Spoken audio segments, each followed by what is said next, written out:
तारीख में इलेक्शन हमेशा से धांधली ज़्यादा करार दिए गए हैं हारने वालों ने। पीटीआई की हुकूमत का इख्तिताम अपनी जानिब बढ़ रहा है और उस इख्तिताम से कबल पाकिस्तान के इलेक्शन के सिस्टम में या इलेक्टोरल सिस्टम को उन्होंने अपडेट करके इलेक्ट्रॉनिक वोटिंग मशीन की करारदाद असेंबली में मंजूर करा दी है। जिस आवाम के लिए फ़ैसला किया गया है वो इस पर क्या राय रखते हैं और जो तज्ज़ियाकार हैं हुकूमत के इस कदम को कैसा देख रहे हैं। अपोजिशन तो शदीद नाराज़ है क्योंकि 35 पंक्चर और 4 हलकों की कहानी सब ने इस मुल्क में देखी और सुनी है। ये ईवीएम और आई वोटिंग इस सिस्टम में कैसे तब्दीली लेकर आएगी और आवाम के हक़ के राय दही को महफूज बनाएगी, आज का हम आवाज़ इलेक्ट्रॉनिक वोटिंग मशीन के नाम। तहरीक के हक पे 221 मेंबरान है, तहरीक की मुखालिफत पे 203 मेंबरान है। तहरीक मंजूर हो गई है। प्रोग्राम के इस हिस्से में हम कराची के इलाके गुलशन इकबाल में मौजूद हैं। हैविली पॉपुलेटेड एरिया है, कारोबारी लोग भी यहाँ पर हैं और रिहायशी तो है ही। गुलशन इकबाल की अगर आप तारीख उठा के देखें, यहाँ का जो वोटर है वो इस सरकारी नए हुक्मनामे पर क्या राय रखता है जिसे आप कहते हैं कि जी करारदाद इलेक्ट्रॉनिक वोटिंग मशीन जो है वो कसरत राय से मंजूर करा ली गई है। लोगों से बात करते हैं और इनका पॉइंट ऑफ व्यू रखते हैं। 2023 में अगर इलेक्ट्रॉनिक वोटिंग मशीन के थ्रू आपको वोट डालना पड़े तो मुतमईन है इससे? देखें जो मुतमईन हो या नहीं हो, मशीन डाले या बंदा डाले, कोई भी डाले, सही इंसाफ के साथ होना चाहिए। अच्छा। अपोजिशन कहती है गलत है और गवर्नमेंट कहती है सही है। अच्छा। वो दोनों ने आपस में खुद जस्टिफाई नहीं हो रहा है कि कौन सा सही है, क्योंकि वो मिस्टेक नहीं बता रहे क्या गलती है क्या नहीं है। हमारे यहाँ क्या वाकई ही इलेक्शन में तगड़ी धांधली होती है? बगैर धांधली के इलेक्शन होते नहीं है हमारे। आज तक नहीं हुआ? आज तक नहीं। अच्छा, आप समझते हैं कि सर 2023 में तहरीक इंसाफ की हुकूमत इस पे अमल दरामद कर लेगी? बिल्कुल कर लेगी, क्योंकि जो आप जैसे इलेक्ट्रॉनिक मशीन के बारे में मालूमात कर रहे हैं तो ये इलेक्ट्रॉनिक मशीन होनी चाहिए क्योंकि धांधली मुसलसल चली आई है। अच्छा। और अब कराची शहर में भी होती है मुनज़्ज़म धांधली? में क्या पूरे पाकिस्तान में होती है। नहीं, मैं चूंकि कराची में खड़ा हूँ, कराची के इलेक्शन में कभी धांधली तगड़ी हुई है?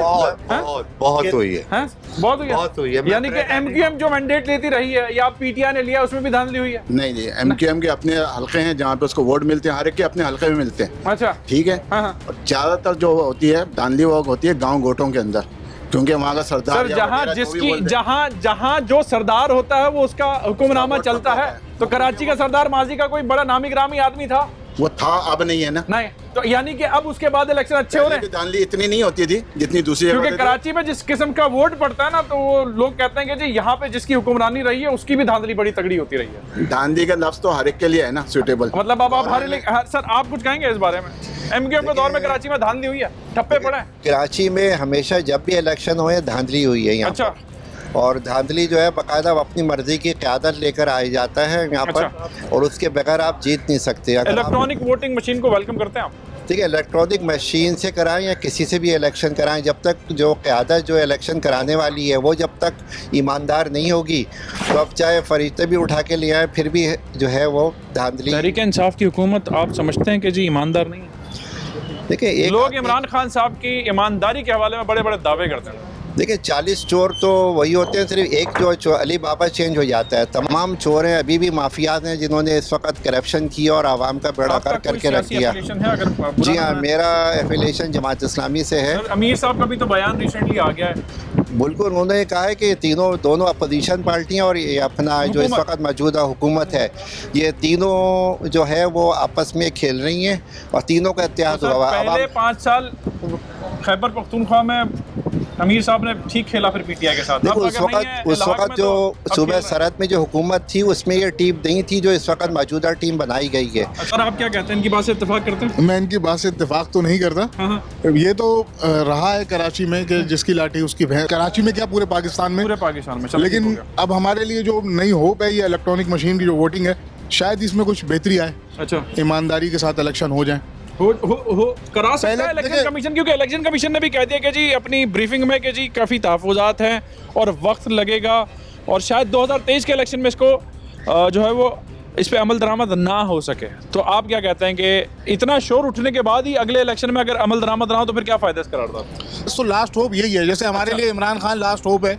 अच्छा, और इसी तरह हमारे लिए लास्ट होप ये है। खान साहब, लगता है आप जो है वो बड़े शदाई हैं आप। कह सकते हैं। इलेक्ट्रॉनिक वोटिंग मशीन के थ्रू इलेक्शन होना ठीक है या बैलेट पेपर के थ्रू?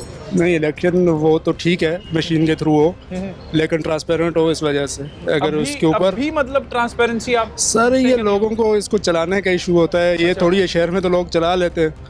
अब इसका ये देख लें, मेरे ख्याल से बगैर ट्रेनिंग के, बगैर उसके इम्प्लीमेंट हो नहीं सकती। देखिए, हम ये इलेक्शन कमीशन ने जो बोला है इसके ऊपर, उसको अभी नहीं, उसका पायलट करेंगे 3-4 दफा, तो उसके बाद जाके कहीं होगा। इससे पहले वजीर तो कह रहे थे कि जी जो NA 133 का अगर इलेक्शन ज़िमनी होना है उस पर ही शायद EVM टेस्ट कर लिया जाए। नहीं, ये अभी इलेक्शन कमीशन ने इसको ओके नहीं करा। जो हमारे प्राइम मिनिस्टर हैं, उन्होंने बनने से पहले से लेके जो लोगों को ख्वाब दिखाए और आज तक ख्वाब दिखा रहे हैं, किसी एक चीज़ पर भी अमल दरामद नज़र नहीं आ रहा। ठीक है। इंतज़ामी लिहाज से हो चाहे अपने फाइनेंशियली हो। आप ये समझते हैं कि EVM की जो करारदाद इतने शोर शराबे से अप्रूव कराई गई, तो मजीद और 32 बिलों के साथ वो जो है वो फिर ऐसे ही शोर शराबा है? मैं ये अर्ज़ कर रहा हूँ कि बात यह है कि देखें, आप अपने अक्सरियत की बुनियाद पे या किसी को लालच दे के जो चाहे मनवा लें, लेकिन अमली तौर पे EVM यानी कि इत्तेहादियों ने कोई डील की है, लालच उनको मिला है, तो उन्होंने मैं उधर नहीं जा रहा। मैं ये अर्ज़ करना चाह रहा हूँ कि जब पहले भी अपने जो इलेक्शन हुआ था उसमें भी ये सिस्टम जो था ना नाकाम हुआ, और दुनिया भर में जो मीडिया कहता है कि ये EVM सिस्टम नाकाम है, तो यहाँ पे बार पाकिस्तान में आज तक सर, पाकिस्तान में नहीं हुआ, दुनिया भर में जो है। लेकिन वो तो मिसालें दे रहे हैं सर, दुनिया भर में चल रहा है, पाकिस्तान में भी। ये तो हर चीज़ में झूठी मिसाल देते हैं। अच्छा, ये तो कोई सच्ची मिसाल सियासी आपकी वाबस्तगी जान सकता हूँ अगर आप दुराना? मैं एक समाजी कारकुन हूँ। कौन सी सियासी जमात को कराची का दर्द है? इस कराची शहर में हम रहने, हमारी पैदाइश यहाँ की है। इस कराची के शहर के जो मसाइल हैं उससे जो पार्टी ओन करेगी, जो उसके लिए कोशिश करेगी हल करने के लिए, वही इस शहर की जो ना ताज उसको पहनना चाहिए। इलेक्ट्रॉनिक वोटिंग मशीन, शहबाज शरीफ साहब कहते हैं क्या है? Evil wishes machine. क्या कहते हैं? नहीं, इविल मशीन नहीं है। आजकल मॉडर्न ज़माना है और ऐसा ही होना चाहिए कि आदमी को जो है आगे की तरफ जाना चाहिए। अच्छा, वही शहबाज शरीफ जो है वो वेस्ट की मेट्रो पाकिस्तान या लाहौर में ले आए, इविल मशीन हो गई है ये इलेक्ट्रॉनिक वोटिंग। अपने मतलब की चीज़ नहीं होगी तो वो ऐसे ही बयान देंगे। अच्छा, अच्छी चीज़ है, लेकिन आप ये देखेंगे इनको ऑपरेट कौन करेगा, पीछे कौन है? सर, इलेक्शन कमीशन की पूरी तकड़ी। हाँ, तो यानी पीछे ह्यूमन रिसोर्स होना चाहिए। अगर वो सिंसियर हैं तो सही से होगा। अगर उन्होंने वैसे लग रहा है क्योंकि इलेक्शन कमीशन जो है वो थोड़ा सा हमें हुकूमत के खिलाफ या मुतसादिम बयानात देता दिखाई दे रहा है। आपको लगता है कि इलेक्शन कमीशन नहीं होलसेल उसको करना, या हुकूमत पाकिस्तान जो है वो अपने हाथ में भी कुछ रखना चाहती है? हुकूमत पाकिस्तान को तो अपने हाथ में रखना चाहिए ना। इलेक्ट्रॉनिक मशीन को जब तक चलाने वाले बिल्कुल मजबूत और तो इसकी जो ना वेल ट्रेन नहीं होंगे तो धांधली इसमें भी हो सकती है। फिर एक जब झटके से धांधली हो सकती है। अच्छा, पहले तो रिजल्ट रुक गए थे, लेकिन इसमें यह है कि जी स्पीड अच्छी है, इसकी एक्यूरेसी अच्छी है, बाकी सारे काम तो वहां तक मतलब सारे काम तो सही हुए इलेक्ट्रॉनिक की वजह से, और पीछे हाईजैकर ने सारे आगे पीछे। मुझे एक छोटी सी, हाईजैकर का लफ्ज आपने इस्तेमाल किया, कराची में कितने सालों से रहते हैं, कितनी दफा इलेक्शन में पार्टिसिपेट किया, कितना दफा वोट दिया? और ना ऑनेस्टली जो इस वक्त जो ना क्या नाम है पाकिस्तान के अंदर जो प्राइम मिनिस्टर साहब हैं इमरान खान साहब, आपकी जमात उनकी इत्तेहादी है, वो इसके जो ना लायक मतलब इसके काबिल है, तो यही वही चला सकते हैं इसको। मतलब अनएजुकेटेड पर्सन लोग जो ना इस मुल्क को नहीं चला सकते। EVM कराची में तो एटलीस्ट होनी चाहिए, क्योंकि जैसे जैसे अभी इंटरनेट के कनेक्शन की भी बात हो रही है कि बलूचिस्तान में तो ये वाली सर्विसेज भी नहीं, तो वहाँ कैसे ऑपरेट करेगी? तो फेज वाइज कुछ करा लिया जाए। मैं कुछ नहीं बोल सकता, ये बताएं सर मैं असल में प्रोग्रामिंग के ऊपर है। अगर आप इस पर आप प्रोग्राम इस तरह सेट कर देंगे हर 10 वोट के बाद ऑटोमेटिकली 4 वोट उस पार्टी को पड़ जाएं जो मनपसंद है, तो अगर प्रोग्राम उन्होंने इस हिसाब से सेट किया है तो आप यानी अच्छे यानी तरीक़ेकार को भी मशकूक बना सकते हैं। अच्छा, तो इस वजह से ज़्यादातर लोगों का इस पर भी भरोसा नहीं है। असल तो ये भरोसा है कि ईमानदार क़यादत आए और वो इसको इलेक्शन कराए। असल में ये मशीन का यानी जो कर रहे हैं ये चलाएगा कौन, प्रोग्रामिंग कौन करेगा, ये असल में ये। सर आपका पॉइंट ऑफ व्यू आखिरी मुझे ज़रा बता दें, अब जब भी जनरल इलेक्शन हो, चाहे वो 2022 में या 23 में हो, तो बैलेट पेपर पर हो या EVM पर? EVM पे होना चाहिए। EVM पर सर, EVM उन्होंने जो इलेक्ट्रॉनिक मशीन पे होना चाहिए। EVM है या बैलेट पेपर, दोनों ही चीज़ें हैं इसमें। आप अगर इसको देखें इसमें प्रिंट आउट भी निकलता है। अच्छा, तो आप उसको बैलेट पेपर भी कह सकते हैं, पर्ची है। लेकिन असल तो बटन दबाने वाला मामला है ना, ये बटन दबेगा या अंगूठा लगेगा? नहीं, EVM पे जाना चाहिए। EVM पे सर, EVM जी, EVM पे। EVM तमाम लोगों की यहाँ पे ये राय है कि अब जब भी ये हुकूमत जो है वो इलेक्शन कराती है या जो सूरत हाल बनते हैं वो EVM पे कराए जाएं तो मुस्तनद उसे माना जाएगा। लेकिन कुछ की राय ये भी है कि जी यहाँ पर भी अभी कुछ खदशात हैं जिसे इलेक्शन कमीशन को और हुकूमत वक्त को क्लियर करना ज़रूरी है जब भी हम इलेक्शन के मोड या पड़ाव में जाते हैं। मज़ीद लोगों से बात करते हैं और उनका पॉइंट ऑफ व्यू हम आपके सामने रखते हैं।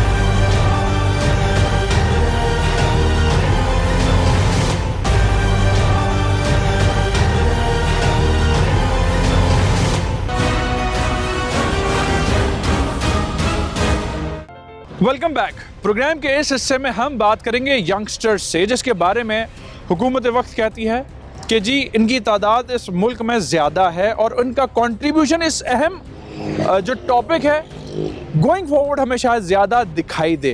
टेक्नोलॉजी का ज़माना है और यंगस्टर्स इसको बड़े डिफरेंट अंदाज में यूज़ करते हैं और अब तो जो सीनियर सिटीज़न हैं वो यंगस्टर से सीखते हैं। तो इनकी क्या राय है स्पेशली इस EVM के मामले पर, जिन्होंने आगे जाके इलेक्टोरल सिस्टम में अपना वोट कास्ट भी करना जो अब भी कर चुके हैं। आप तमाम का बहुत शुक्रिया। सर पहले तो ये बताएं आप तक कितनी दफ़ा वोट दिया? मैंने 2 दफ़ा वोट दिया। 2 से 3 बार मैंने वोट दिया है। एक दफ़ा 18 में। एक दफ़ा सर 18 में। चलो एक दफ़ा वालों से भी हम बात करते हैं। सर 2 दफ़ा वाले, 2 दफ़ा का कैसा एक्सपीरियंस रहा है? ओवरऑल एक्सपीरियंस तो ठीक रहा। मैं जहाँ पे मैंने वोट अपना कास्ट किया था वहाँ पे अपेरेंटली बहुत ऑर्गेनाइज सब कुछ था और बहुत it went very well. Okay, Karachi के किस इलाके में था? मैं गुलशन इकबाल के अंदर। गुलशन इकबाल में। अच्छा, चाहे कराची हो चाहे खैबर तक, जो हमारे यहाँ इलेक्टोरल सिस्टम में जो भी पार्टी हारती है तो उसने धांधली का इल्ज़ाम लगाना होता है। मैं तो बचपन से अब तक ये सुनता आया हूँ। आपका क्या एक्सपीरियंस और आप इन चीज़ों को कैसा देखते हैं? अच्छा, टू सम एक्सटेंड ये बात बिल्कुल कुछ हद तक सही भी लगती है। देखें, वही वाली बात है कि मेट्रोपॉलिटन सिटीज़ के अंदर जो है ना कंट्रोल ज़्यादा डेवलप हो जाते हैं, but when it comes to the tier 2 towns वहाँ पे आप देखते हैं कि कंट्रोल्स डेफिशिएंसीज होती हैं और वो डेफिसिट्स की वजह से जो है ना वो इस तरह की मतलब इस तरह के मार्जिन ऑफ एरर्स क्रिएट हो जाते हैं। सो ये टू सम एक्सटेंड मेरे हिसाब से ऐसा है कि अगर कोई भी पार्टी धांधली का करती है, आइदर इट इज़ PTI और इट इज़ PMLN और जो भी है, तो वो पीपल्स पार्टी है, MQM है, कोई भी है, तो ये धांधली होती है, इट एग्जिस्ट। और दूसरा ये कि ड्यूरिंग लाइक लास्ट भी अगर हम अपने इलेक्शन के देखें तो बहुत सारी जगहों पे ये चीज़ें आई, कुछ स्नैप्स भी आई, कुछ शॉर्ट वीडियोस भी आई जिसमें बड़ा क्लियर था कि धांधली हो रही। जो हमारे सरकारी इदारों की प्रैक्टिसेस हैं चीज़ों को देखने के लिए या इवेल्युएट करने के लिए, वो अब से नहीं, वो पहले से ही आ रही हैं। तो इस बारे में आप क्या देखते हैं कि जी इदारे हैं, ह्यूमन रिसोर्स भी है, लेकिन अब चीज़ें मंजर-ए-आम पे ज़्यादा आ जाती हैं। तो ये क्या मीडियम का फ़र्क है या पहले भी चीज़ें होती थी लेकिन मंजर-ए-आम पर नहीं आती थी?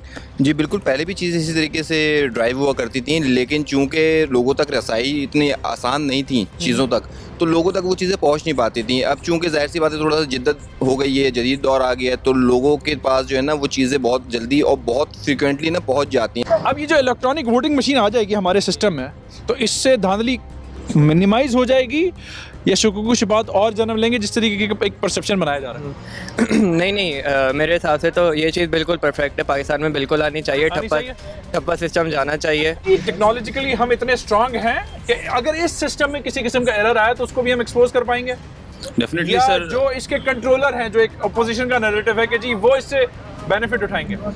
डेफिनेटली सर, अगर पास्ट में आप देखें तो ठप्पा सिस्टम के अंदर काफ़ी धांधली हुई है और बीइंग वन टाइम वोटर, एक दफ़ा वोट देने के बावजूद मैंने ये देखा है कि वोट्स में मसले आए हैं। ठीक है, वोटिंग सिस्टम में मसले हैं और धांधली होती है। तो अपोजिशन का जो इल्ज़ाम है वो किसी किस्म का गलत इल्ज़ाम नहीं है। बाकी आई थिंक ये जो पॉइंट रेस किया जा रहा है कि भाई जो होल्डिंग पार्टी है इस वक्त प्राइम मिनिस्टर वाली पार्टी, वो जो है इसका फ़ायदा उठा सकती है। तो इस तरह ओवरसीज़ पाकिस्तानी को वोट का राइट देना, जब आपके पूरे मुल्क में इस निफाज में आपके कहीं इंटरनेट के कनेक्शन हैं, कहीं उसकी सर्विसेज के भी इश्यूज़ हैं, तो आप इसको कैसा देखते हैं? सर मैं इससे बिल्कुल इत्तेफाक नहीं करता है, क्योंकि जो इलेक्ट्रॉनिक वोटिंग मशीन जिसका आप कह रहे हैं, यानी जब से पाकिस्तान बना है अब तक साफ और शफाफ इंतखाबात बहुत कम हुए हैं। अच्छा। और जब 2018 का इलेक्शन दिया था मैंने, तो साफ और शफाफ हमारे हल्के में भी इतने इंतखाबात नहीं होते। अच्छा। अब जो इलेक्ट्रॉनिक वोटिंग मशीन के लिए क्या ना, हुकूमत का मकसद यही है, क्योंकि अब जो मुल्की मुआशी हालात इसने लाए, बेरोज़गारी है, तो इसकी वजह से, क्योंकि हुकूमत को हम नहीं देखते कि अगली दफ़ा जीतते हैं, तो जीतने के लिए चाहते नहीं कि ये वाली हुकूमत अगली दफ़ा जीते। जी sir, PTI, Peoples Party, PMLN, या कोई और जमात? अभी तक तो पीटीआई, बट कुछ रिजर्वेशन हैं, बहुत लंबी है वो रिजर्वेशन लिस्ट। इनकी रिजर्वेशन बड़ी स्ट्रांग थी। हाँ देखिए, अगर आप बिल्कुल ग्रास रूट लेवल के ऊपर देखें या चैलेंजेस देखें जो लोगों के साथ जनरली हो रहे हैं, उसका एक बहुत अच्छा रिबटल है पीटीआई गवर्नमेंट के पास जो टाइम टू टाइम दे रही होती है। लेकिन वैसे लोग तो बहुत टफ हालात में इस वक्त कर रहे हैं ऑपरेट, तो मुश्किल तो है कि अब इनके अगेंस्ट भी काफ़ी सारे लोग हैं, क्योंकि वो जो एक नया पूरा ट्रेंड था जिसके ऊपर था कि नया पाकिस्तान और सारा, तो वो उस तरह से तो नहीं चीज़ें हो सकी। ऑपोजिशन का नैरेटिव है कि सर इस ईवीएम से बेनिफिट ओवरसीज पाकिस्तानी ले जाएंगे, क्योंकि उनका जो है वो तगड़ा एतमाद हुकूमत वक्त के ऊपर है। तो इस बारे में आपकी क्या राय है? बिल्कुल जी, एतमाद हुकूमत वक्त के ऊपर है, और इसलिए है कि पिछली गवर्नमेंट्स को जो है कई बार जो है ना नस्ल दर नस्ल हम देखते आ रहे हैं कि एक ही तरीके के लोग आते हैं, एक ही तरीके की पॉलिसीज़ होती हैं, खाऊ पॉलिसीज़ होती हैं, काम नहीं किया जाता। और ये इल्ज़ाम खान साहब की हुकूमत में भी इस बड़ा लग रहा है, चाहे चीनी का स्कैंडल हो चाहे और ऐसे इश्यूज़ हो। देखें, लोग तो वही हैं। खान साहब ने भी क्या किया है, खान साहब ने उन्हीं लोगों में से कुछ लोगों को फ़िल्टर करके अपने पास ले लिया है। कुछ ना कुछ कहीं ना एरर्स आते रहेंगे, लेकिन अगर मैं बात करूँ पीटीआई में तो खान साहब ओके ठीक है ना, लेकिन कुछ लोगों को चेंज करने का उनके राइट लेफ्ट लोगों का जो ठीक नहीं है। सर देखिए, मैं अगर सही हूँ तो मैं नीचे के लोगों को खुद ही सही कर दूंगा, ठीक है ना। ये जो लेकिन सर ये जो उनके इक़दाम हैं, आप तमाम से मेरा सवाल है, ईवीएम जिस पे उन्होंने पहले भी बात की थी और अब उसे कर दिखाया है कि करारदाद की सूरत में पार्लियामान में जो है वो अप्रूव हो गई है। अपोजिशन कहती है कि जी हम जो है वो कोर्ट्स में जाएंगे इसके खिलाफ, जो कि शायद पार्लियामेंट में जो एक चीज़ अप्रूव हुई है तो इतना आसान काम नहीं है। रवायती इंतखाबात जो होते हैं वो इतनी अंडर कंट्रोल नहीं होते। ईवीएम जो है ज़्यादा अंडर कंट्रोल होते हैं। अच्छा। जो इसको लोग हैं मतलब हैकिंग से दूसरे तरीके से कर सकते हैं। तो ईवीएम का नुकसान ये है कि जो हुकूमत लेके आना चाहें बाहर वाले दूसरे, वो आसानी से लेके आ सकते हैं। अच्छा। पाकिस्तान के अंदर जो मीडियन एज है ना, दैट इज फ्रॉम 22 to 30, ठीक है। और इसमें मीडियन एज में आप समझ लें कि जो पॉपुलेशन है पाकिस्तान में सबसे ज़्यादा कंट्रीब्यूशन इस एज के अंदर आती है। अच्छा, चूँकि ये सारे लोग जो होते हैं ये टेक्नोलॉजिकल एडवांसमेंट इतनी आ चुकी है और ये टेक्नोलॉजिकल लिटरेट है, यही सारी जो आप ये समझ लें 22 to 30 के बीच में जो रेंज में लोग आते हैं, यही सारे लोग थे जो 2018 के अंदर भी और मतलब पीटीआई के जनरली सपोर्टर भी है। सो जो एक बहुत बड़ा आप समझ लें कि एक डर है, एक फियर फैक्टर है, वो दूसरी गवर्नमेंट्स को इस वजह से भी है क्योंकि इस एज के जो लोग हैं, क्योंकि यही लोग हैं जो कि आगे आ रहे हैं, यही लोग हैं जो ऊपर आ रहे हैं, बिजनेसेस कर रहे हैं। ऑपोजिशन फिर इन्हीं खदोखाल के ऊपर ज़्यादा जो है वो अपने तहफ़्फ़ुज़ात रख रही है और बड़ा खुल के इजहार भी कर रही है। तो आप क्या समझते हैं कि ये आसान काम होगा हुकूमत के लिए? अच्छा, अपोजिशन अगर इसके अगेंस्ट जा रही है तो उसको जाहिर सी बात है अपनी हार आगे इलेक्शन में नजर आ रही है इसके इम्प्लीमेंट होने के बाद। तो मेरा ख्याल ये कि अपोजिशन का जो रिएक्शन है वो सिर्फ इसी वजह से। ठीक है, एक खातून ने भी हमें ज्वाइन किया। बहुत शुक्रिया आपके वक्त का, आप अपनी फैमिली के साथ यहाँ पर आएँ। इलेक्ट्रॉनिक वोटिंग मशीन और मुल्क में जो इलेक्ट्रॉनिक सिस्टम लाने की बात हो रही है जिसकी करारदाद मंजूर हो गई, इसको आप कैसा देखती हैं? वोट करते हैं कि होना चाहिए इलेक्ट्रॉनिक का, लेकिन बट ये कि फेयर हो। बिल्कुल। भी आपको कुछ कबाहत लगती है? 100% मुझे तो लगता है कंफ्यूजन है कंफ्यूजन है। हमें तो एक्चुअली हमें तो बहुत ही शौक है कि कोई ऐसा बंदा है जो वोट से आए। मुझे नहीं लगता हमारे पाकिस्तान में कोई अभी तक वोट की ताकत से आया। खान साहब भी सॉरी है, हालांकि मैंने उनको खुद दिया है। अगर तो ओवरसीज के लिए कर रहे हैं तो कुछ और भी कर लें, एम्बेसी से जाके वो लोग वोट अपनी वोटिंग कर लें, कोई ऐसा सिस्टम कर लें। मेरा खुद भी थोड़ा टेक्नोलॉजी रिलेटेड ही सारा है, वर्क एक्सपीरियंस भी और मेरा काम भी यही है। तो मैं आपको बताऊंगा टेक्नोलॉजी में भी there number of glitches, so manipulation technology में भी हो सकती है। इतलाक नहीं हो सकता, आप कह रही हैं? बहुत से एरर्स आ जाते हैं। एक इवन छोटा सा आपका मोबाइल लीजिए, आपने टच अगर गलत कर दिया, कुछ हो गया तो उसमें इतनी बड़ी मिसिंग हो जाती है। जो चीज इंपॉर्टेंट है ना वो नियत इंपॉर्टेंट है। टेक्नोलॉजी के लिए भी नियत जरूरी है। बिल्कुल बिल्कुल सर, बिल्कुल जरूरी है। बिल्कुल नियत। तो ये नियत जो है वो किसकी ठीक होनी चाहिए? सर नियत तो ऐसी बात है, जो ये इम्प्लीमेंट करवाने जा रही है गवर्नमेंट, उन्हीं की नियत बेहतर होनी चाहिए ताकि वो इसको अच्छी तरीके से इम्प्लीमेंट करवा दें। अपनी पहले एजुकेशन का वो सिस्टम तो लाओ ताकि लोग अवेयर तो हों है क्या चीज। पर्सनालिटीज पे हम लोग दे देते हैं वोट। तो यानी कि आपने जो इमरान खान साहब को वोट दिया वो पर्सनालिटी पे दिया? मतलब इसी नहीं ये नहीं पता था। अच्छा ये नहीं पता था कि उन्होंने अपनी टीम को नहीं बनाई हुई। जो 22 इयर्स वो बोलते थे कि 22 इयर्स मैंने एफर्ट की है, तो हम तो ये समझते थे कि शायद बहुत अच्छी टीम लेके आएंगे। लेकिन टीम वही पुरानी थी। टीम नहीं, टीम पुरानी से भी बुरा भला हाल हो गया। ईवीएम उस मुल्क में होना चाहिए जहाँ पर इदारे आज़ाद हो, खुद मुख्तार हो। और इदारे आज़ाद नहीं है, यहाँ पे सर खुद मुख्तार नहीं है। जैसे इलेक्शन कैंपेन चलते हैं, ऐसे ये गैर मुअस्सर इदारे, गैर मुअस्सर है सर।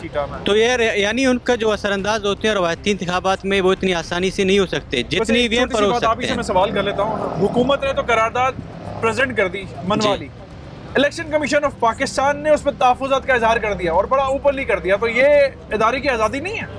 सर इदारे की तो आज़ादी यहाँ पे बोल रहे हैं, जब इलेक्शन होते हैं तब जो ऊपर से उनको बोला जाता है वो उसी की तरफ चलते हैं। अच्छा, ऊपर से बोला जाता है। अभी ऊपर के बारे में सर तहफ़्फ़ुज़ात होंगे, देंगे तहफ़्फ़ुज़ात होंगे इलेक्शन कमीशन के लिए, लेकिन अब एक चीज़ मैं इंप्लीमेंट करवाने जा रहा हूँ, एक नया आइडिया मैं लेकर आया हूँ, गवर्नमेंट लेकर आई है, ठीक है ना। अब गवर्नमेंट का ये काम है कि इलेक्शन कमीशन के उस तहफ़्फ़ुज़ात को दूर किया जाए, ठीक है ना। तो ये गवर्नमेंट का काम है, अगर गवर्नमेंट इन तहफ़्फ़ुज़ात को दूर करने में कामयाब हो जाती है तो मेरे ख्याल से ये बेहतर होगा।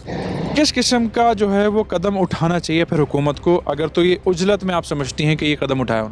100% ये उजलत में है। इतना मतलब यहाँ तो ये कि एक कॉमन मैन को पहले समझाइए ये सिस्टम है क्या। ठीक है, कॉमन मैन से ज्यादा मेरे ख्याल से जिनसे अप्रूव कराया गया है उनको और इदारे को समझाया जाए। ये गलत हो जाता है ना कि आप सिर्फ उस चीज को सिर्फ वहाँ तक ही रखते हैं। मतलब अवाम बेचारी को तो आप डालते ही नहीं ना कि हो क्या रहा है हमारे साथ। ठीक हो गया, ठीक हो गया। सही है, पहले उस सिस्टम को समझाइए। मतलब हमारे बहुत से बच्चे बैठे हुए हैं इस टेक्नोलॉजी में, वो भी देखें।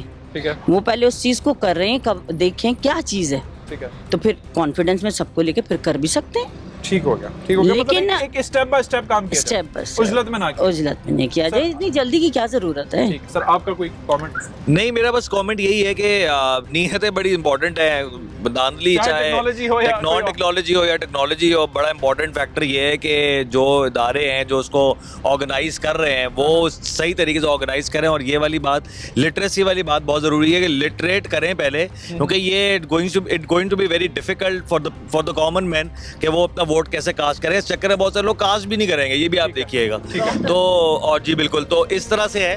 तो गलती का जो मार्जिन है वो कोई और ले जाएगा, वो फिर मार्जिन आपको पता है। सर आपका क्या कमेंट है? सर बिल्कुल इम्प्लीमेंट अगर बेहतर है, आवाम के हक में बेहतर है चीज़ें। अगर ये लोग अपना प्लान जो भी है, जो भी अपनी मशीन है उसको सही तरह इम्प्लीमेंट कर सकते हैं तो बिल्कुल करना चाहिए। कदम अच्छा है, इम्प्लीमेंट करें, लेकिन तमाम लोगों को पहले उस हवाले से अवेयरनेस दें ताकि जिनके लिए फ़ैसला किया जाए वो भी इस पर रजामंद हो। कन्फ्यूजन और जो इबाहम इस वक्त तक क्रिएट हुआ है उसको हुकूमत वक्त को इस वक्त जो है वो दूर करने की बेहद ज़रूरत है, चाहे वो आम लोग हों, चाहे वो उसके ऐवान बाला और ऐवान ज़री के पार्टिसिपेंट हो जो इस वक्त शदीद तहफ़्फ़ुज़ात का अपोजिशन की मद में सवालात रेस कर रहे हैं। एक छोटा सा ब्रेक लेंगे, ब्रेक के बाद इसी हवाले से जो माहिरीन हैं उनकी राय भी आपके सामने रखेंगे।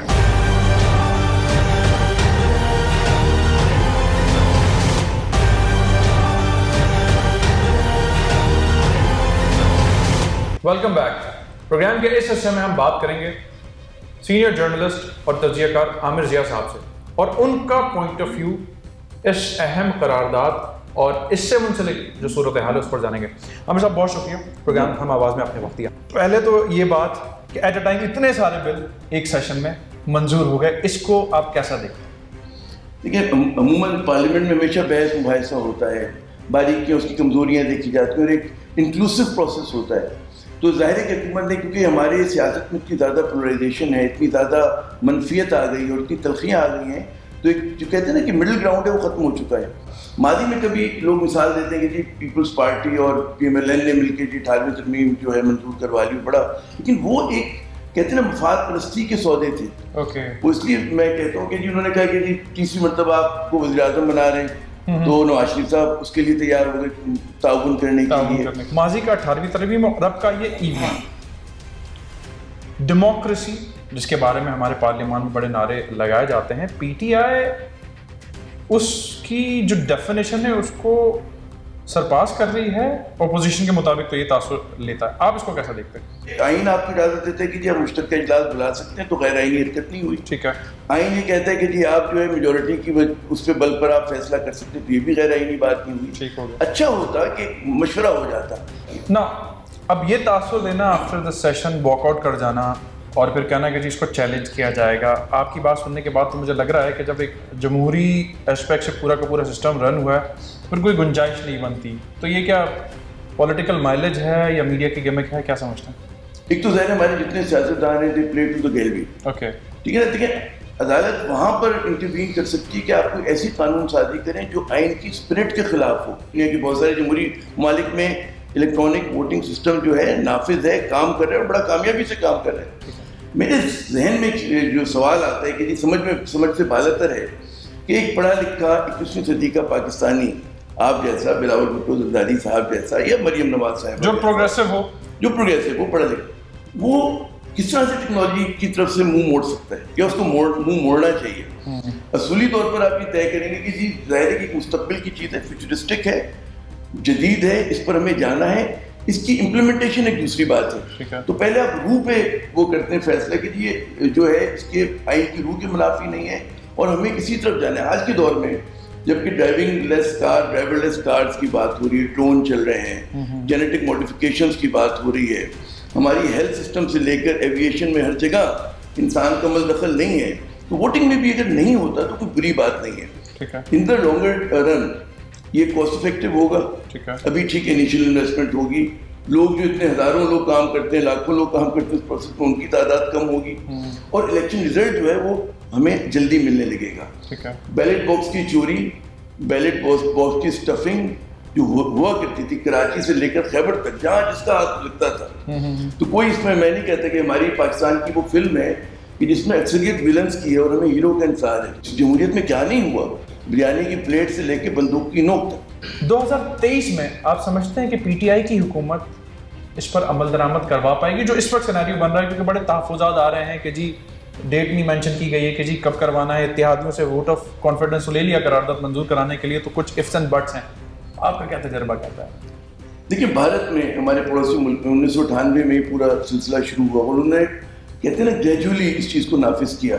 अगर वसाइल हैं हुकूमत के पास तो ये काम जो है फ़ौरन हो सकता है, लेकिन अगर वसाइल नहीं है और आपको यकीनन तजर्बा करना चाहिए, यकीनन एक पायलट प्रोजेक्ट होना चाहिए, कोई बाई इलेक्शन होने चाहिए, किसी सूबे में होना चाहिए, किसी शहर में होना चाहिए, तो रास्ता कोई भी चुने, लेकिन अगर गोल आप कहिए कि एक दिन 23 में नहीं तो 28 में मुकम्मल ये नाफिज होगा तो इस मुल्क के अवाम के लिए, जमहूरियत के लिए और पाकिस्तान के लिए बेहतर होगा। 70 बरस से नहीं बल्कि अंग्रेज के ज़माने से आदत है इस अतराफिया को।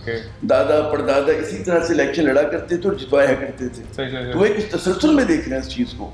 तो उन्हें कोई भी नई चीज़ आईने नौ से डरते हैं और नक्शे कौन पेड़े में हैं, तो ये वो लोग हैं। तो मैं नहीं समझता, मुझे हैरत है कि बिलावल साहब को कम से कम मैं उनसे एक्सपेक्ट ही करता था, मरियम साहिबा से भी, वो भी मतलब नई नस्ल की एक नुमाइंदा है, और बाकी इतने सारे पढ़े लिखे लोग हैं इन दोनों पॉलिटिकल पार्टीज में, वो क्यों मुखालफत कर रहे हैं समझ से बालक कर रहे हैं। और हुकूमत के भी कुछ हम हल्कों में देख रहे हैं कि थोड़ा सा इफ्स एंड बट्स हैं कि जी NA 133 का जो ज़मीनी इलेक्शन है हम उसको उस पर करवाना चाहिए ताकि खामियां पता लग जाएं, जो टाइम फ्रेम है। और फिर इलेक्शन कमीशन ऑफ पाकिस्तान का बड़ा स्ट्रॉन्ग जो है वो ब्रीफिंग में नैरेटिव सामने आना, और एक टग ऑफ वॉर पिछले वक्तों में हमने देखी है रिसेंट पास्ट के अंदर ही, तो कोई इदारों में तज़ादुम तो नहीं हो रहा? Partisan rule election commission of Pakistan, और यकीन देखें जो फैसला करना है वो पार्लियामेंट ने करना है और ECP को उसको एग्जीक्यूट करना है। उसके एग्जीक्यूशन में जो जो वसाइल उनको चाहिए वो हुकूमत से मुतालबा कर सकते हैं। वो कह सकते हैं जो आपने टाइम फ्रेम दिया ये बहुत टाइट है, बहुत तंग है, चीन कर गुजरता है। अच्छा, जो मगरब है उसने अपने तदाद को हल कर लिया है, तो अब वो मतलब उस स्टेज पर आ गया, उसकी पर कैपिटा इनकम $60,000 $70,000 है, हम 1195 1200 पे टिके हुए हैं, तो हम नकल उनकी कर रहे हैं, है ना, उन जैसा ख्वाब देख रहे हैं कि पार्लिमानी जमहूरियत होगी, उस तरह के तालीम याफ्ता लोग होंगे, हमारे मुल्क में इंडस्ट्रियल रेवोल्यूशन नहीं आया, हमारी मिडिल क्लास नहीं है, हमारी जागीरदारी सरमायादारी तो खैर आगे की चीज़ है, ट्राइबलिज्म मजबूत है जो कि नफी है जमहूरियत की। लास्टली ठीक है, इलेक्ट्रॉनिक वोटिंग है, फिर आई वोटिंग की भी बात हो रही है, और जो मुल्क से बाहर लोग बैठे हैं 9 मिलियन हो या अराउंड करोड़ हो, तो अब एक नैरेटिव ये भी बिल्ड हो रहा है कि जी वहाँ बैठा हुआ शख्स जो है वो यहाँ के हुक्मरानों के बारे में फैसला नहीं कर सकता। इसके बारे में आप क्या समझते हैं? देख, तो बड़ी दिलचस्प बात है कि हमारे यहाँ लोग अटैची पकड़कर बैरून मुल्क से हुक्मरानी करने आ जाते हैं, तो अगर कोई बेचारा वोट डाल देगा, not just by those voters but वहाँ की ज़ाहिर उनकी दो अगर उनके पास शरीयतें हैं तो उनमें से कोई ऐसे लोग होंगे कि जो मुमलिकत बरतानिया के अमरीका के फदार हो, ऐसा ही कि वो बहुत सारे जो मेजोरिटी पाकिस्तानी वो खलूस से वोट देंगे, तो हम नहीं कह सकते। लेकिन मैं नहीं समझता कि अगर कॉन्स्टिट्यूंसी में हर में इनको स्प्रेड आउट करें तो कोई बहुत ही नॉमिनल होगा, डिसाइसिव नहीं होंगे ये लोग। मेरा अंदाजा ये, मैं हो सकता है कि आधा दुश्मन मेरे गलत हों, लेकिन इस बात से ज़्यादा गालिब बड़ा अहम पॉइंट है। आमिर साहब बहुत शुक्रिया आपके वक्त का। आमिर ज़िया साहब से हमने बात की और बड़ा ओपनली हमारे पॉलिटिकल सिस्टम, हमारा जो डेमोक्रेटिक सिस्टम है और जिस तरीके से हम चीज़ों को अडॉप्ट करना चाहते हैं, उन ख्वाहिशात पर भी हमने गुफ्तगू की है।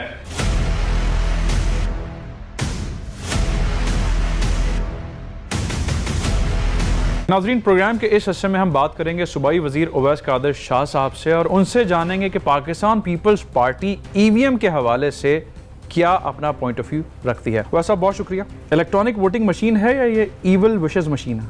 नाम कुछ भी हो, लेकिन अवामी राय के मुताबिक इसको समझिए कि चलना नहीं है। जिस तरीके से इसको इम्पोज करने की कोशिश की जा रही है, जो पार्लियामेंट में उस दिन जिस तरह सबको बुलाया गया फ़ोन करके, किसी को पकड़वा के, किसी को ज़बरदस्ती, इतनी लेजिस्लेशन एक ही दिन में पास हो जाती हैं।